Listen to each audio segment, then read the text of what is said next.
ನಮಸ್ಕಾರ. ತುಂಬ ದುಃಖದ ಸಂಗತಿ.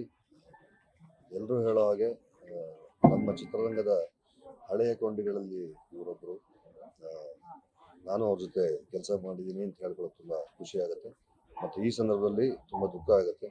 ಅವ್ರಿಗಿದ್ದ ಕಾಯಿಲೆ ಬಗ್ಗೆ ಡಾಕ್ಟರ್ ಹೇಳ್ತಾ ಇದ್ರು. ಅದು ಒಳಗೊಳಗೆ ಅವರನ್ನು ತುಂಬಾ ಕೊರೆದಿತ್ತು, ತುಂಬ ಹಣ್ಣು ಮಾಡಿತ್ತು ಅವ್ರನ್ನ ಅಂತ. ಆ ನೋವನ್ನು ತಡ್ಕೊಂಡು ಅವರ ಈ ಪರಿಸ್ಥಿತಿಯಲ್ಲಿ ಅದೆಷ್ಟು ನೋವನ್ನು ಉಳಿಸಿದ್ರು. ಭಗವಂತ ಅವರ ಆತ್ಮಕ್ಕೆ ಶಾಂತಿ ಕೊಡಲಿ. ಅವರ ನೆರಳಿನಲ್ಲಿ, ಅವರ ಆಶೀರ್ವಾದದಲ್ಲಿ ನಾವೆಲ್ಲ ಬದುಕ್ತಾ ಇದ್ದೀವಿ.